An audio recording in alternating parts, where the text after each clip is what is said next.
Hello bachcho, let's see the question. And here the question says that the half-life of potassium for T is given here that 1.30 into 10 raised to 9 years. A sample of 1 gram of pure KCl gives activity of 160 TPS. Then calculate the fraction of K40 present in that sample itself. So let's start with our key concept. तो यहाँ पे पहले तो हम की concept यानी क्या समझेंगे कि हमें क्या क्या पहले तो गिवन है. Fine. So let's see what is given here. So as we can see half life जो होती है ना वो तो हमें given है that 130 into 10 raised to 9 years में. Then next हमें given है that sample is of 1 gram. Then next is that कि जो KCl है वो क्या कहा गया है, तो KCl की एक्टिविटी जो है यहाँ पे गिवन है, एक्टिविटी A से डिनोट करते हैं हम, दैट इज 160 DPS गिवन है. सो हमें फ्रैक्शन निकालना है. So let's do it. तो यहाँ पे हमें एक चीज तो पहले से बहुत अच्छे से पता है कि हम रेट इज इक्वल टू क्या करते हैं, rate is equal to lambda N, ये हमारा मेन फॉर्मूला होता है. बट ये सारी चीजें हमें पहले फाइंड आउट करने से पहले डीकेइंग कांस्टेंट का पता होना जरूरी है. तो lambda which is equal lambda यानी हमारा decaying constant is equal to 0.693 divided by T half life करेंगे. करेक्ट. तो यहाँ पे टी हाफ लाइफ हम यहाँ पे वैल्यूज पुटअप करते हैं. 0.693 divided by T half life क्या गिवन है, 1.30 इंटू 10 रेज टू 9 ईयर्स में गिवन है. इसे हम कन्वर्ट करेंगे सेकेंड्स में. सो 365 days, 24 hours, 60 seconds, minutes and 60 seconds, ऐसे करके हम इसे सेकेंड्स में कन्वर्ट कर सकते हैं. फाइन. सो ये लैम्डा की वैल्यू हो गई. अब फर्दर हम क्या करेंगे, फर्दर हमें ये तो पता है कि A is equal to lambda by N यानी कि हमारी एक्टिविटी. और यहाँ देखो हमने लिखा है ना एक्टिविटी कितनी गिवन है, ऑलरेडी गिवन है 160 DPS. तो let's put it here 160 DPS activity given है. लैम्डा की वैल्यू हमें पता है तो हमें n निकाल सकते हैं कि नहीं इस फॉर्मूला से. यस. तो हम लैम्डा की वैल्यू भी यहाँ पे क्या कर देते हैं, पुटअप कर देते हैं 0.693 और यहाँ पे 1.30 into 10 raise to 9 into 365 into 24 into 60 into 60 ये कर सकते हैं हम यहाँ पे. एंड इंटू हम क्या करेंगे यहाँ पे n.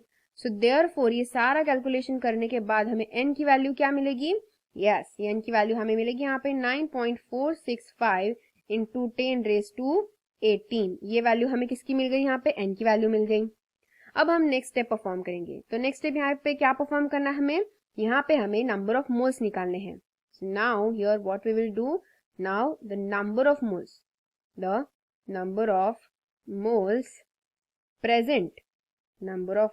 present at time t. तो एक पर्टिकुलर टाइम t पे प्रेजेंट जो नंबर ऑफ मोल्स होंगे वो कितने होंगे. तो देखो यहाँ पे हमने n फाइंड आउट कर लिया था, दैट इज कितना है 9.4 यहाँ पे हम लिखते हैं properly 9.465 correct into 10 raise to 18. तो अब हम क्या करेंगे इसे डिवाइड बाय, तो अब हम इसे डिवाइड करेंगे with Avogadro's number. Avogadro's constant की वैल्यू हमें हमेशा पता होनी चाहिए, that is the 6.023 into 10 raise to 23. ये एवोगाड्रोस कांस्टेंट है कंपल्सरीली. तो यहाँ पे हमारे पास आंसर आएगा 1.572 इंटू 10 रेज टू -5. सो ये वैल्यू आ गई हमारे पास नंबर ऑफ मोल्स की. फाइन. तो अब ये नंबर ऑफ मोल्स तो हमारे पास मिल गए. अब हम हमारा नेक्स्ट कैलकुलेशन करेंगे. तो नेक्स्ट कैलकुलेशन क्या होगा, नेक्स्ट कैलकुलेशन होगा नंबर ऑफ मोल्स. अब यहाँ पे भी नंबर ऑफ मोल्स निकालेंगे, लेकिन कैसे नंबर ऑफ मोल्स, तो ये देखो number of moles present initially जो पहले प्रेजेंट थे वो हमें निकालना है. इनिशियली वैल्यू निकालना है हमें नंबर ऑफ मोल्स का. तो नंबर ऑफ मोल्स का इनिशियल वैल्यू कैसे निकाल सकते हैं हम. सो यहाँ पे देखो इनिशियल वैल्यू निकालने के लिए हमें गिवन वेट क्या था, 1 ग्राम है कि नहीं, गिवन वेट ऑलरेडी दिया है. तो given weight upon molecular weight कर सकते हैं हम यहाँ पे. करेक्ट. तो गिवन वेट कितना हुआ, 1 पहले से ही दिया था. फिर उसके बाद हमने क्या यहाँ पे क्या हुआ, so here we write just little properly. तो गिवन वेट हमें 1 मिला है डिवाइडेड बाय, अब यहाँ पे 74.5 करेंगे. अभी 74.5 कहाँ से आया, given weight upon molecular weight. तो हम जब KCl को कंसिडर करते तो मॉलिक्यूलर वेट कैसे आएगा, K का कितना होता है, K the value is here we can write 39 plus chlorine की 35.5. तो इसका ओवरऑल अगर हम कैलकुलेट करेंगे तो 74.5 आएगा, जो कि हमने डायरेक्टली यहाँ पे लिख दिया. तो इसका कैलकुलेशन आएगा 0.013. अंडरस्टूड. किस तरीके से हमने कैलकुलेशन किया, वेरी सिंपल. तो एटॉमिक मास जो था ओवरऑल कैलकुलेट करके हमने यहाँ पे वैल्यू पुट अप कर दी है. अब हम निकाल सकते हैं यहाँ पे क्या, यहाँ पे हम निकाल सकते हैं फ्रैक्शन। तो कैसे निकालेंगे fraction? So the percentage fraction is कितना है? Percentage fraction is, so percentage fraction is 1.572 into 10⁻⁻5। ये क्या है? ये कौन सी वैल्यू है? देखो यहाँ पे हमने निकाला था कि नहीं, नंबर ऑफ मोल्स की वैल्यू, नंबर ऑफ मोल्स की एट पर्टिकुलर टाइम टी पे, तो वो हमने पुट अप कर दी, डिवाइडेड बाय इनिशियल वैल्यू कितनी थी? 0.013। देखो हमें फ्रैक्शन निकालने के लिए दो टाइम की वैल्यू चाहिए। कौन से दो टाइम्स की? एक टाइम जो हमें हमें नहीं बता, लेकिन वो टाइम एट टाइम टी पे वो हो सकती है जो वैल्यू, वो हमने निकाली। और दूसरी वैल्यू जब इनिशियली ये सब प्रोसेस होने से पहले की जो वैल्यू थी, वो वैल्यू थी 0.013, तो वो भी वैल्यू हमने पुटअप कर दी। तो इसीलिए हम फ्रैक्शन निकाल सकते हैं ना, एट टाइम टी का डिवाइडेड बाय इनिशियली का।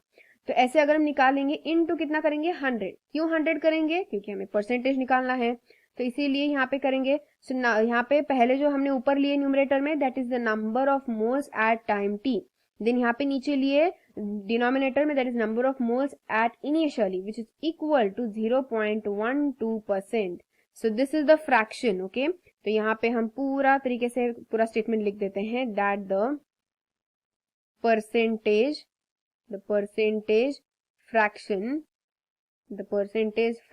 इज कितना है? Percentage fraction 0.12%। इतना क्या है? परसेंटेज फैक्टर है, क्योंकि हमें क्वेश्चन में पूछा था, कैलकुलेट करना था कैल्शियम का परसेंटेज फ्रैक्शन ऑफ K40, यानी कि हमें परसेंटेज फ्रैक्शन चाहिए था, जो हमने यहाँ पे क्या कर लिया? कैलकुलेट कर लिया। I hope you got the answer very well. Best of luck.